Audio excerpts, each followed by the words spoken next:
Okay. Great. We will call to order the May meeting of the Bloomington Urban Enterprise Zone Association. If you want to, Jane, take a attendance call, that would be great. Yep. Karen St. John. Yes. Paul Ash. Yes. Jackie Yenna. Here. Alex Crowley. Here. Kate Rosenbarger. Here. Mary Morgan.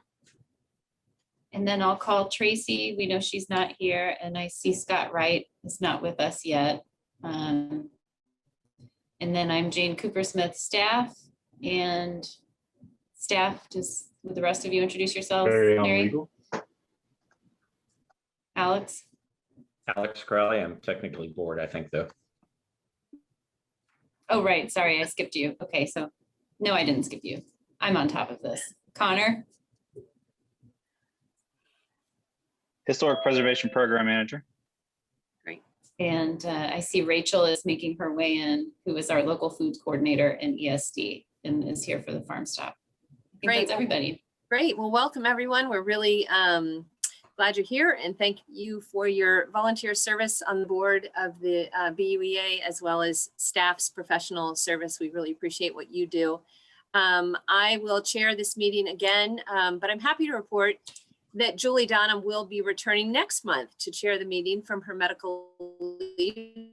So I know we'll all be excited to have her back and meet her well on her leave. So we're looking forward to that. So I'll do this one more month and then you can switch over and we'll get back to what we normally do. So I'm very excited about that. I know all of you are as well, and happy she's doing well. So with that said, we'll go to approval of minutes.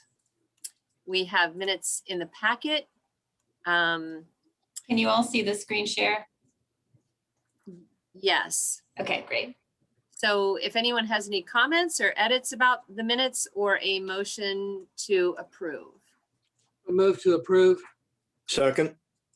Okay, so we have a motion from Jackie Yenna and a second by Paul Ash to approve the minutes. If we want to go ahead, Jane, and take a roll call vote, please. Sure. Karen? Yes. Paul? Yes. Jackie? Yes. Alex? Yes. Kate? Yes. Mary? Yes. Okay, I think that's everybody. Great, thank you. Moving on, we had sent out Jane sent out a financial report. We're actually, Jane, if you want to talk about, we're actually not going to review that. Would you like to talk a little bit about that? Sure. The financials came in late this month, and I think while the transactions are correct for outgoing, there is one mistake. And so Karen and I talked, and we just elected to review them, but not vote to approve them this month. And that mistake just has to do with the payables that reflects an RDC payment that was payable 2020. We paid those balances, but that needs to be tightened up. So we won't vote to approve them today. This is just, I think, transitioning from Jeff to Jeff from Kevin. There was just a few hiccups this month, but overall, I think, we're in good shape. So Karen had suggested that we just review the commitments this month. Right. That's so okay. if we could just, I think what we'll do for the board's sake, as Jane mentioned, they did discover an error in the transition in the controller's office at the city, and these were sent out prematurely. So we're going to just pass over this whole what you see on your screen now, and just we'll bring these next month. So we'll have 2 months to review at the June meeting. We'll review the April financials and the May financials, if that's acceptable to the board, given that these aren't necessarily finalized. And we'll just move on to the grant commitments, which if you can scroll down, Jane. Getting there. Okay. Here we go. So we've had one new resident scholarship. I just received the Lemonade Day invoice, so that will be paid as of next month. We had one add to the business scholarship program. The SBDC Cook Center, Larry and I have not finalized that MOU. It hasn't been signed yet, but you all approved an increase in $15,000 to that budget line. So that's indicated here. The Dimension Mill Zone day passes have been paid. And I'll work with Melissa to finalize. I've got an application ready. That program's ready to go. So I'm hoping to launch that by the end of this week and get some zone members over to the Dimension Mill. Zone arts grants, we've paid a lot of arts grants, but they're all associated with Recover Forward to date. So we haven't officially issued any 2021 zone arts grants. That will happen in August. We have approved $10,937.50 in historic facade grants to date. And of course, we have a new one to review today, which is exciting. No action on the city art program. Grant making budget subtotal is $70,237.50 committed, and then only 1,000 has been paid out. So then we move down to the one-time expenses category, which is where the majority of the action has been. And really, Sean's not here today, but hats off to Sean for wrangling all of these small grants. They're high volume and lots of different organizations. So we've paid $42,600 out in 2021, which I believe is the third round of the Recover Forward Arts grants. So there remains a small amount in that category that I believe he wants to reserve for venues. And then we'll enter our regular arts grant making cycle after that. Any questions?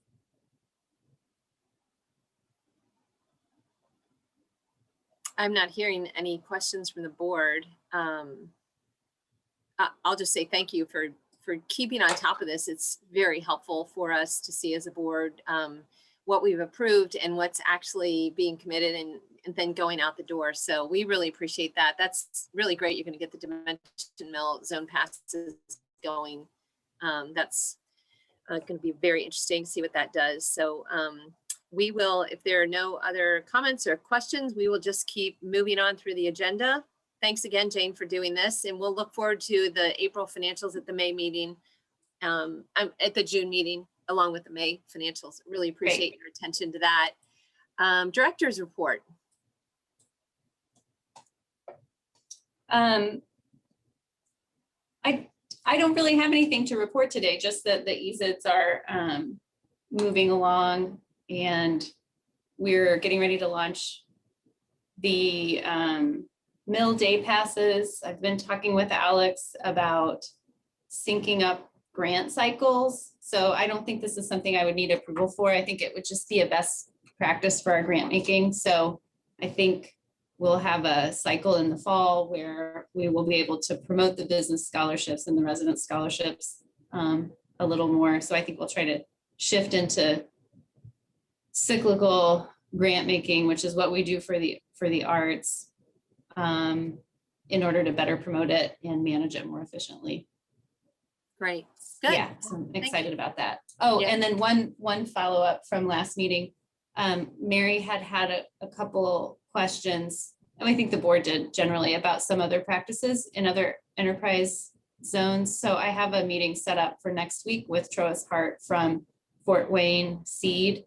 And she's just a veteran. She's actually getting ready to retire, which is unfortunate, but she's kind of the possessor of all of the knowledge for AIEZ. So I'm looking forward to talking with her. If you all think of anything else you want me to bring up with her, it was mainly a question of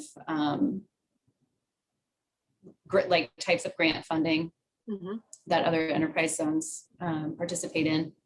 Just let me know. I'll be happy to raise anything with her. Great. Thank you for following up on that. Yeah, I know that came out of our last meeting. Oh, there's Scott. I didn't see you earlier. Hi, Scott. And yeah, if we can find out how some other organizations are doing it, that will really help you. So thanks. Yeah, we look forward to that report, and thanks for doing that. So if we're ready to move on, we'll go on to new business, historic facade grants, Farmstop Morrison's. And I think Connor was actually going to help with that today. Oh no, did I do it? Yeah, Sorry, I'm I'd just trying share to the see what- slides presentation with you, Jane, if you could pull that up. Yeah.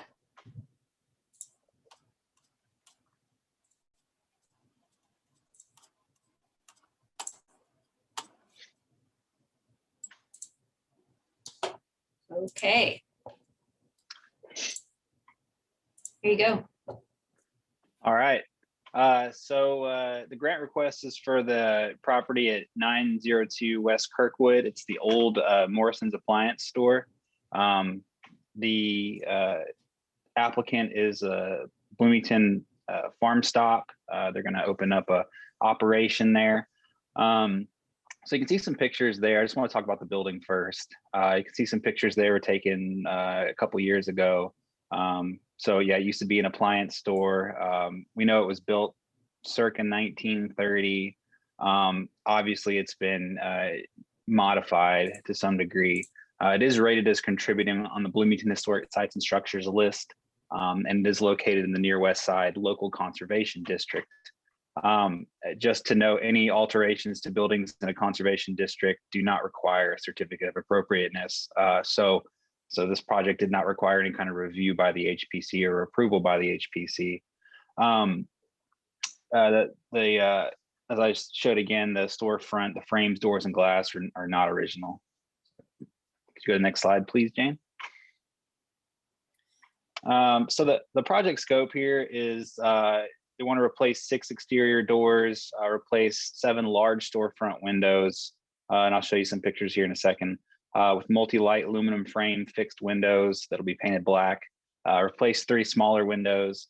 The important thing here is the size of the openings remain unchanged. The glazing pattern is going to change a little bit from just like large fixed plates to kind of a multi-light window, but the large fixed glass plates aren't original anyway. So when I was talking with Rachel and Farmstop on the design of this restoration, I gave my approval for what they decided to go with. I think that's perfectly fine from a historic preservation perspective. They also are to remove a large chain link fence that's around the property to open it up as well. Total project cost $21,605. The landlord, who did not want to be part of this application, funded $10,802.50, and then Farmstop contributed an equal amount. So what the Farmstop is requesting from the BUEA here today in the form of a historic facade grant is $5,401.25, which is half of their contribution towards this overall project. Can you go to the next slide, please, Jane? This is just a window schedule, so you can see window schedules are a really important part of reviewing these types of projects. And so all that was included in the application. I was very happy to see those. They're very specific, so we know exactly what changes were going to take place. And like I said, I kind of pre-approved all of those. Next slide, please, Jane. And then this is some pictures. I actually went down there this morning and took some pictures. You can see that a lot of the work has actually already been done. And I just want to remind the BUEA that there's nothing in the program guidelines that say that work cannot start before funds are approved or funds are released. That's kind of on a per project basis. But I will say that I worked with the applicants before any work was done, and I gave my approval to the scope of work. So you can see there on the top right-hand corner, this is a view from Kirkwood. The main storefront on Kirkwood hasn't been completed yet. You see there's plywood in front of it, but the just kind of northern section of the building there to the rear of the property, as seen from Kirkwood, it has got all new doors and windows on that as well. And you can see they're the kind of a multi-light painted black aluminum, which is, pretty trendy now, and I think it does ode to the historic architectural features. And then the pictures to the right of that screen there are both views from Waldron. So there's a whole facade along Waldron which intersects Kirkwood. And then it looks like all the new windows and doors have been installed already along Waldron. I did also notice a new metal roof and new aluminum soffits as well. I guess those weren't part of the project scope, but I did notice those, and I like to see those. So, staff would recommend approval of this project for BUA funds. It's a great facade restoration, and it's great to see a use for the property. Great, thank you, Connor. Are there any comments or questions from the board? Who is the landlord? This is Rachel Beyer. I'm the local food coordinator with ESD that's helping the Farmstop group launch this project, and I can share Paul Pruitt and May Siffin are the landlords. And can either Rachel or Connor speak to, and I know Mary had her hand raised, but speak to the Farmstop Collective and what that is? I'm not familiar with that. Yeah, and I can provide a brief summary, and then Larry Howard, one of the farmers who's on the board of directors for the Farmstop group, is here as well. But I can give a really quick summary. So the Farmstop Collective is a new agricultural cooperative that is also a nonprofit organization here in town, and their goal is to open this new retail and aggregation outlet to provide more market access for small farms in our community and also help customers connect more easily with local food. The store is going to be open 7 days a week. So folks who normally could only access local products on Saturdays at farmers market will now be able to go every day of the week to shop and buy products from our member farms. And all the farmers will own the products on the shelves in the store. They will be setting their own prices, and the actually member farms will be owners of the store as well. And we have about 47 farms who've applied to be members at this point and 25 that have completed all of their paperwork. We're hoping by the end of the year, we'll have double that many official members. And the business plan is based on a really successful store that follows a similar model in Ann Arbor called the Argus Farmstop. And Larry, I don't know if you want to add anything?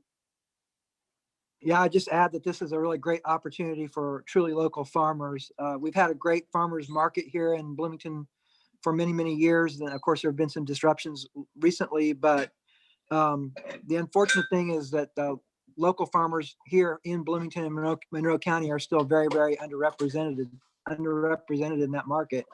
And we'd really like to see this take off because it really is an opportunity for igniting the food system here in Bloomington and Monroe County. So we're excited about it. Great. You want to tell people your farm name and what you guys raise? Yeah, I'm here in Maple Grove Road. I've been farming for 20 years here. We have it's called Harvest Partners Limited Partnership. It's a partnership. It's a private partnership where we have about 52 families that we support. They are paying in on a monthly basis and getting all their meat from us. We raise, we do beef, lamb, turkey, chicken, eggs, pork, duck, and some other things. So it's a pretty diversified operation. Our primary thing is to steward the land and to improve and regenerate the soil quality and water quality of the land. Great, thank you. Wow, that's impressive. Thank you, Larry. Appreciate that. And thank you for being here today. And Rachel, we'll continue on with questions and comments from the board.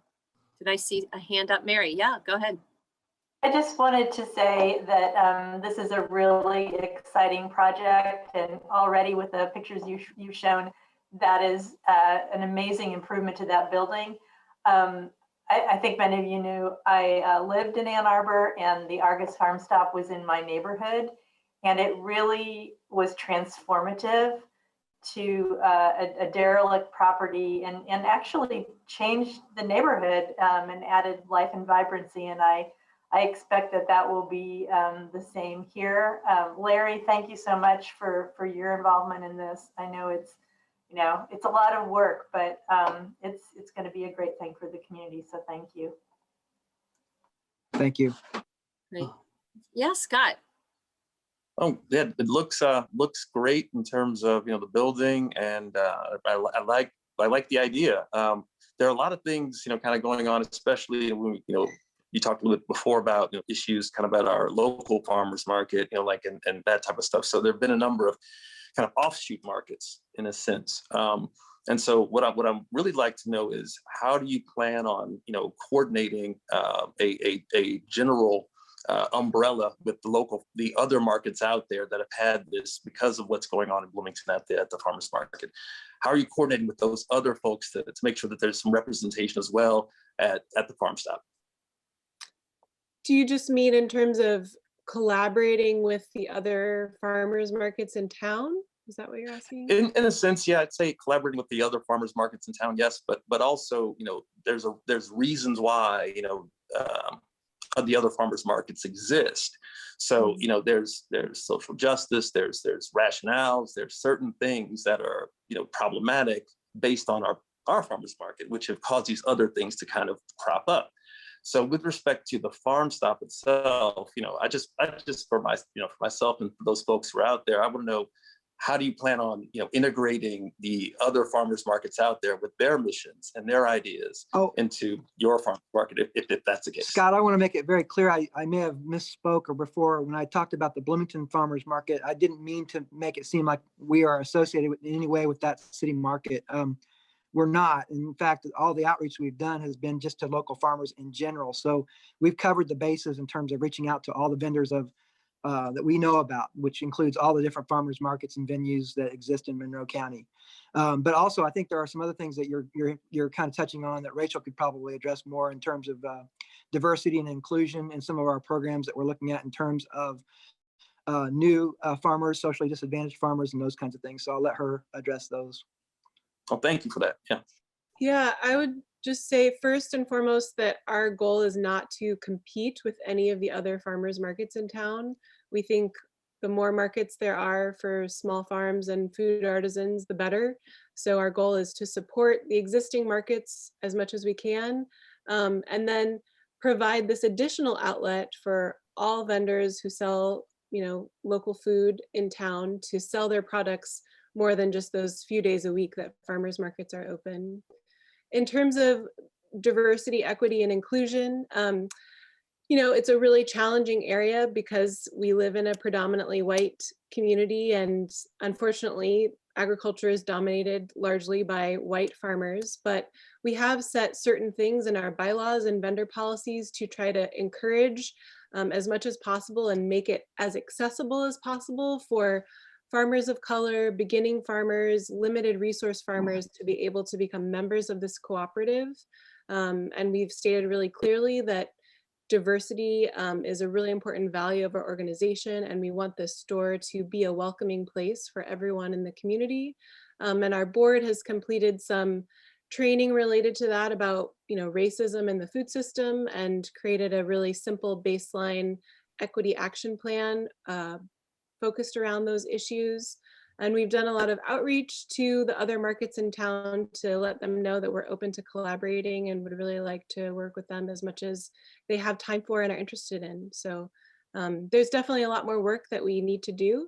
And that kind of stuff I think will be more of a focus once we have finished the work of getting this building renovated and opening our doors. So I hope I appreciate it. Thank you for that. Yeah, thank you, Scott. A very important question. And Rachel and Larry for your contributing responses. Anyone else? I'll just jump in for just a little broader context and, sort of tooting Rachel's horn too.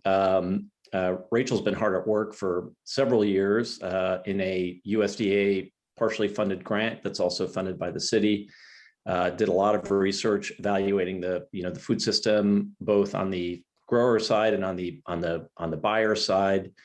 And this comes directly out of that work. That one of the things that I think Rachel figured out is that we need to build capacity in the grower community to be able to take advantage of some of the marketplaces that currently aren't really available. So the larger institutional buyers, even the restaurants, simplifying that process. So there's huge upside for Bloomington over the long term. This is one piece of that. It's an important piece because it is contributing to growing that network and the capacity and stimulating more capacity with the end goal, at some future date that's going to take years and years to get to, that institutions like the IUs of the world and others are able to source locally. That is not really possible right now, given the capacity issues, but at some future date, that's really the goal. So, the administration's been very supportive of the effort and financially supportive of the effort, but also recognizing that it has to be an independent effort from things the city itself is doing because frankly, some of the issues that have existed in the past. Great, thank you, Alex. Yep, Mary?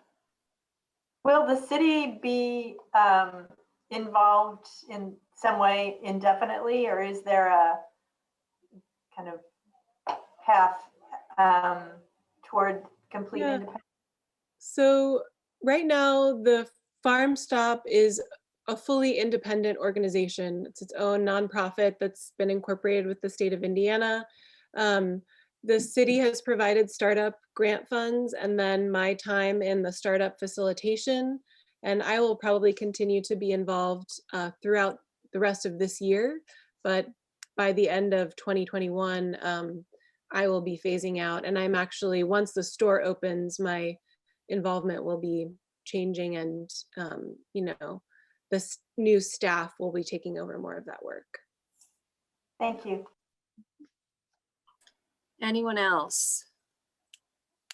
I think it's very interesting to know about the project and what it can mean for our community on so many levels. I guess at the end of the day, it's a facade grant request.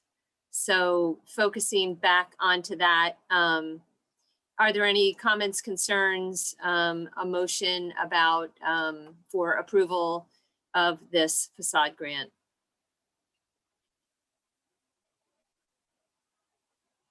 Knowing the work's already been done, so I move to approve.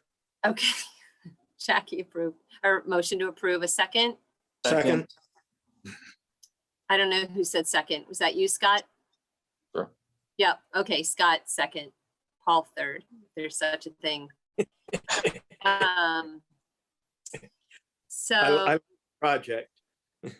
Yep. Yeah, it's great. The work's great. I agree. It's a huge improvement to that property. And we already know that the work's going to be done and what it will look like because of the great pictures that Connor provided.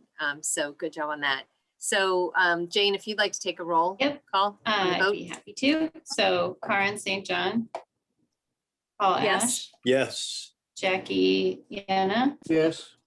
Alex Crowley. Yes. Kate Rosenbarger. Yes. Mary Morgan. Yes. And Scott Wright. Yes. If I may add one comment to that discussion, I just wanted to thank Connor for helping put that proposal together and all the other work that he's done. This is his next to last day here at the city, and he has a new baby, so we want to wish him well for a variety of reasons. And yes, just lots of gratitude for all of your support. Thank you, Connor. Yeah. Yep. That's Thank you. very kind, guys. Thank you so much. Good. Thank you so much for that. Congratulations too on your baby. Okay, great. So it's 12:30.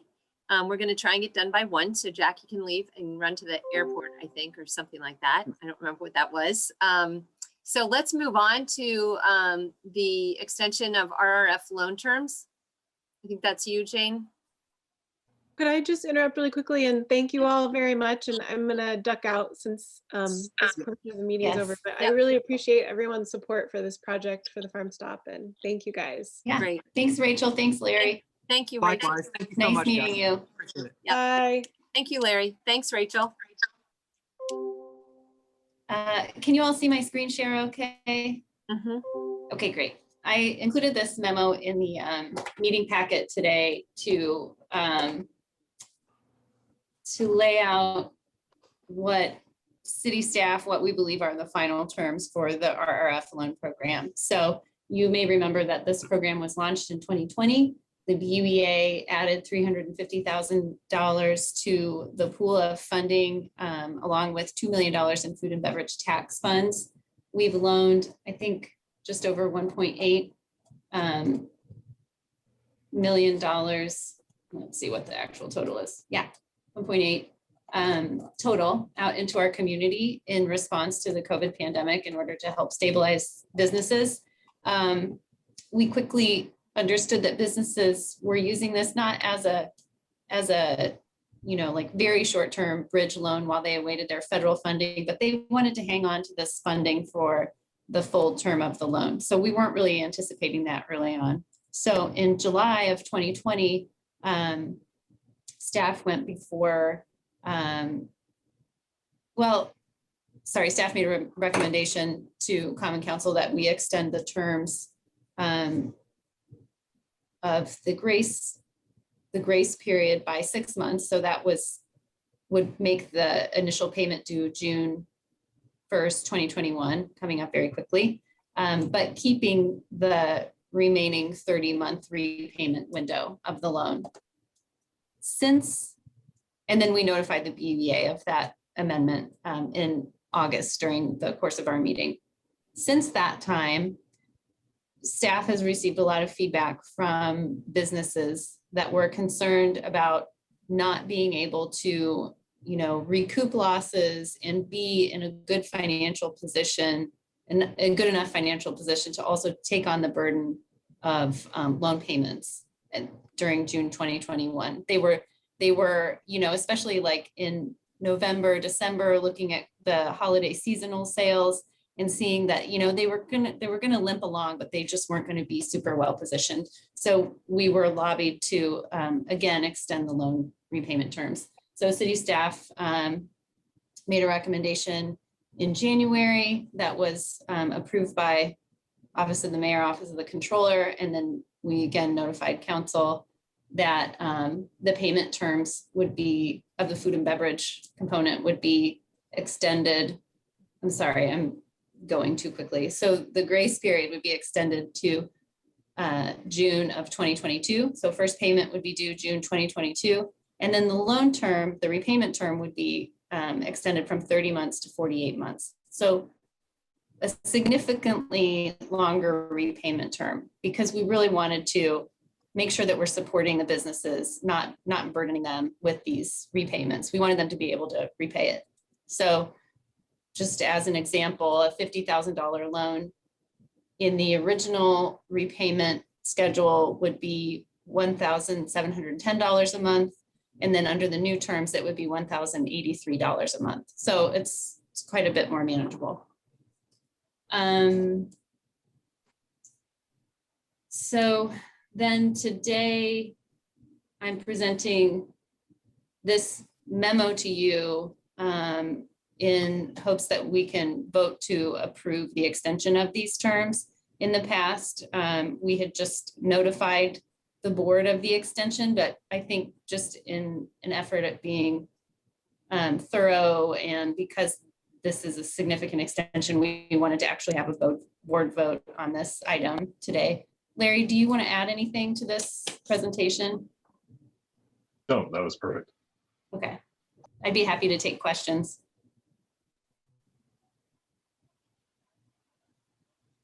Yeah, Mary.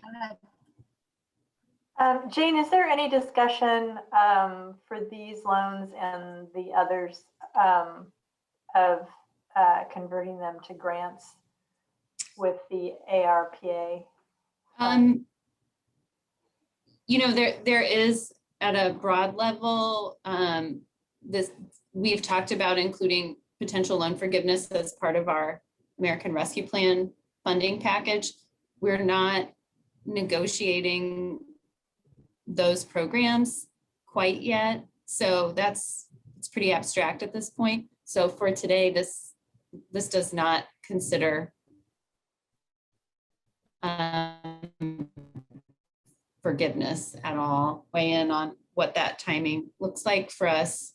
Yeah, Mary, as it's a good department. question. It's complicated. That's been an issue since the beginning. We've been very focused on being good stewards of the public purse, right? And making sure that, and one of the moves that we're trying to implement here is in fact to try to maximize, the repayment opportunities while minimizing the burden, particularly at times when businesses are feeling the pinch. We are still focused on making sure that loan loss reserves or loan losses are minimized. And so this is primarily a loan program right now. It's hard to it's a hard question to convert some amount to grants. I mean, the nonprofits have come to us and said, "Hey, can you convert the nonprofits?" But really, there's nothing that necessarily disqualifies a business that might be also potentially, needing some sort of forgiveness. So it's just a complicated question, and it's just not as easy as saying, okay, this group will be converted and that group will not. So right now, what we want to do is address the underlying challenge, which is, look, we're still very much in a rebuilding phase. We, the community. Let's try to let people get back on their feet while also maintaining, the protection of the public funding to the extent that we can. So in terms of ARPA, that is all very much in progress right now. We don't know how that'll play out, but that certainly could be a place where some amount of offset could come from if we decide to go down that road. Thank you. I support the proposal that we'll be considering today, but hope that you'll continue to explore the other options. Thanks.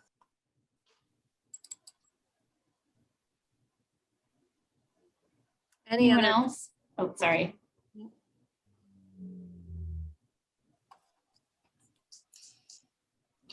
No, I don't see any. I guess I would be interested if we do get to a point of talking about loan forgiveness / conversion to grants, which I kind of see as very similar effectively, and and folding in those federal funds for recovery that the city's getting, how that would relate back to the BUEA, since we didn't actually receive those funds from the federal government. The city received those, but we are the ones that put out the almost $300,000. So I'll be interested to see if that is pursued, what that looks like and how it relates back to us. So, and also knowing that I can't remember, it's not quite 300,000, right, Jane? It's actually 244 because we've had one $50,000 loan completely repaid. Okay. So that's, around 10% of our assets of the BUEA. So it would be a significant thing to think about if we were going to forgive that amount wholesale and not see those funds returned from any kind of federal, but just like a complete forgiveness. That would be something to consider. So, okay.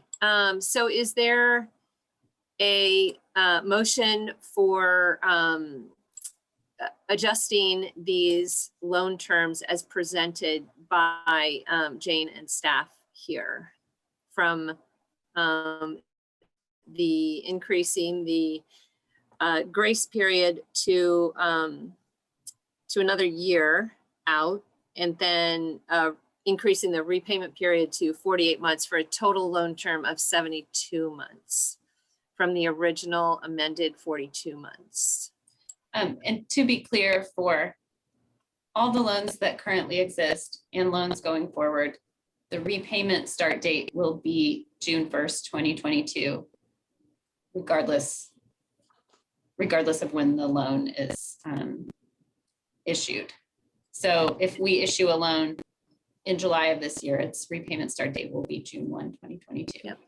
Okay, thank you. Yep, so that's that last line, that any future loans would have the same terms. Of course, their loan term will be less than 72 months because they would be starting sooner. So, Anyone want a motion support for adjusting this loan program with this amendment? I can do that. Paul Ash. Okay, I would, if we were discussing, any kind of future non-payment, I wouldn't be in favor of that, but giving people more leeway under the circumstances, absolutely.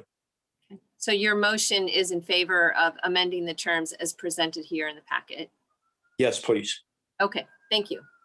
I'll second it. Second from Jackie. Any other further discussion or comments? Okay, well, if Jane, if you'd be so kind as to take the roll vote, please. Yes, I'd be happy to. Karen St. John, Yes, Paul Ash, Yes. Jackie Anna, Yes. Alex Crowley, Yes. Kate Rosenbarger, Yes. Mary Morgan, Yes. and Scott Wright. Abstention. Oh, thanks.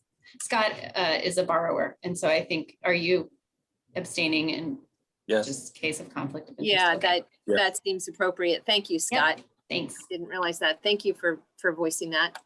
Okay, thank you all for that discussion. So now we move on to unfinished business. We have two items. Jane, the AIEZ member participation agreement. There are some new changes that came up since our last meeting, as I understand it.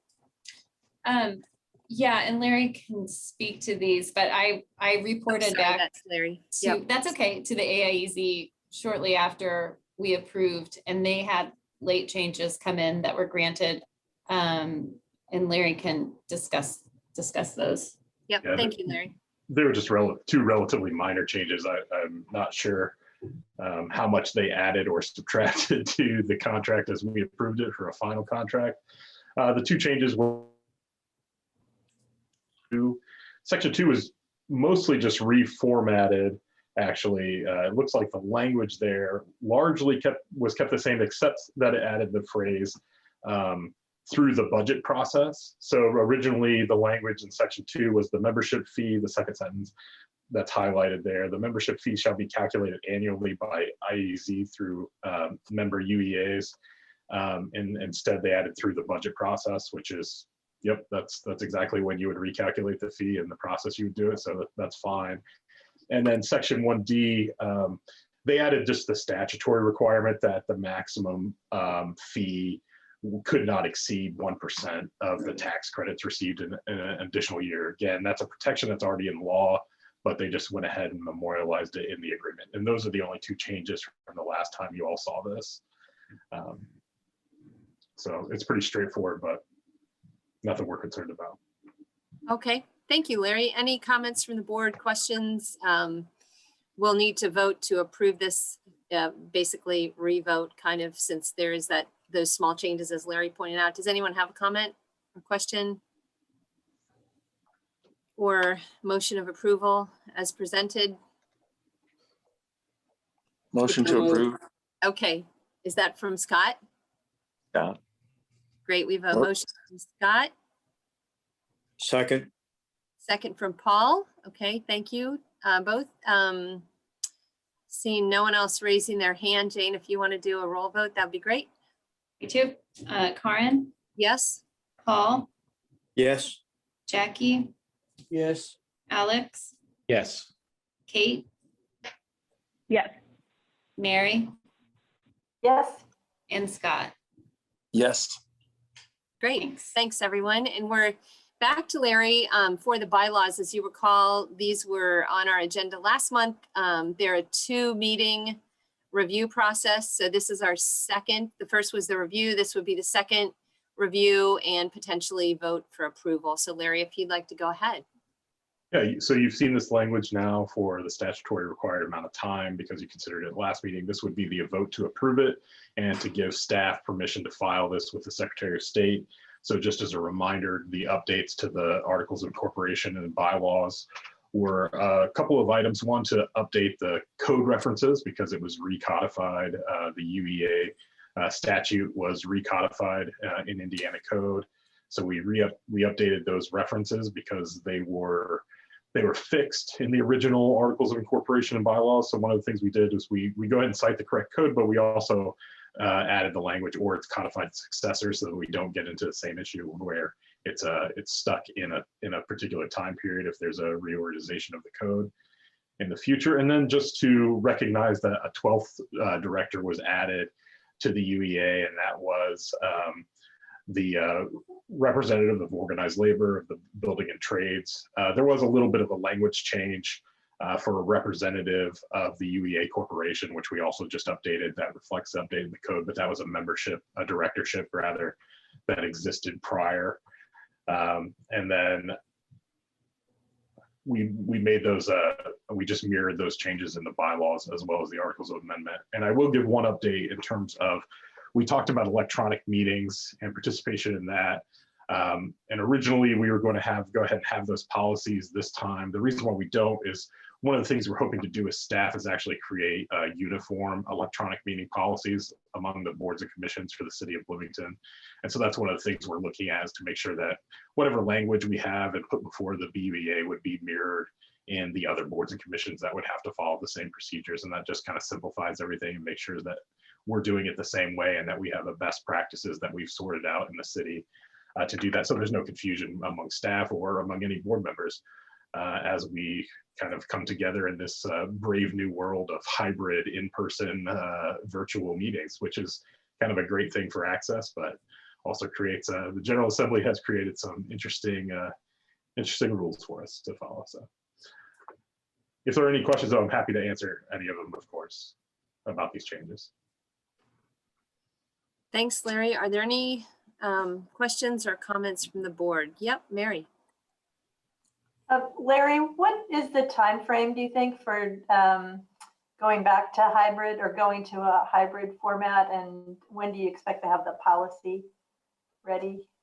Yeah, I don't know. I can't tell you about going back to a hybrid right now because, so as you know, the General Assembly passed legislation affecting some of the local emergency rules, but the county emergency rules exist in place in terms of maximum size of gatherings. So I believe, as far as I know right now, we're planning on maintaining as long as we can. Now, some of this is contingent upon also the governor's declaration of emergencies and waiving some of the formalities. So we're a little bit at the mercy of the governor and the state as well. So, I mean, obviously, as soon as that changes, as soon as we get word, we'll update our boards and commissions and let everybody know what the plan is moving forward. In terms of the policies, it's something we're actively working on right now. One of the things we want to do is at least internally, we've talked about mentioning it to city council, see how they want to proceed, and just coordinating within the government, just within city government about how we want to do this. So I don't have a specific timeline, but it's going to be relatively quickly. I think we want to move on this as fast as possible. Actually, my hope is that we can get something done before the city council recess, so before June, maybe mid-June. But I can't make a promise for that. I'm just saying that is my hope in terms of how we're working on it right now. Thank you. I'm interested, is there any, I don't know, Mary, if you had any feelings about that kind of timeline, or you're like, that you would want to share, or, the sooner the better, delayed as much as possible. I don't know if you have any comments around that or anyone else does. I also don't know actually, and Larry, you could answer this, if the BUEA board really qualifies as a city board, or are we our own separate 501c3 organization? I'm not sure about that line. Yeah, the answer is always a little complicated with the BUEA because you're a little bit of both. But because you are technically considered a political subdivision for some of the rules of the state rules that we follow in terms of notification of meetings, we would interpret that as you would have to follow the same procedures for any electronic meeting as well. And part of that's kind of to save the board a little bit of energy, because those honestly, those policies are relatively de minimis in terms of their burden on you in terms of noticing the meetings and things like that. And it prevents you from any kind of redos, which is typically the general remedy for if you violate an open door policy in the state. But the way we've interpreted it here is that for the purposes of meetings, these are public meetings. from the standpoint of the state law, as this is a statutorily created board, even though you are a separate 501c3 for the purposes of managing your money and managing the property. You do have the regulations in statute to follow. Okay, thank you. Yep, sorry, Mary, I got in your way there. Oh, I'm not sure I have anything particular to add or any insights. I personally think it's going to be a bit rocky when we go back and do a hybrid model. I support having some interactive component so that people can still continue to do Zoom. I think that there will be more participation that way, and it certainly makes life easier in some ways. But yeah, I don't have really anything to add. Yeah. Well, thank you. It's just good to hear as we are moving towards that. Even sharing that gets people to start thinking about the fact that we may see some changes here relatively soon, as Larry said. So thank you. But getting back to the bylaws, any comments, motion?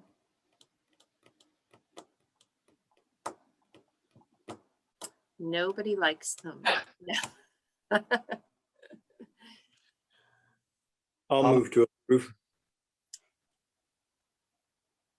Okay, Paul, motion to approve. Is there a second? I'll second.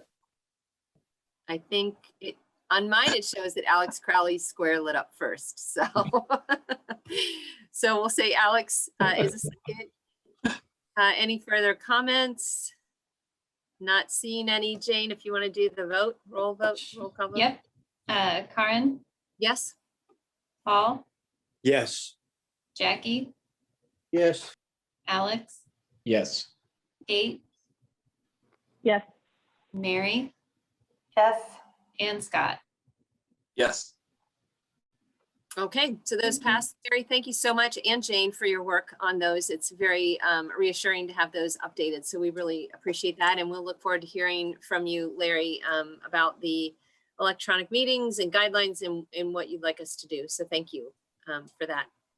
So general discussion is the last thing before adjournment. Any general discussion from anyone? Nope. Okay, I don't see any. Well, I'll make a motion to adjourn. motion to adjourn. We're going to get you out of here. It's 12:54. You can get to the airport. Thank you all for your service today. The next meeting will be Wednesday, June 9th. We will have Julie Donham back, as I mentioned. Super excited about that. And I hope all of you enjoy the rest of your day. Thank you.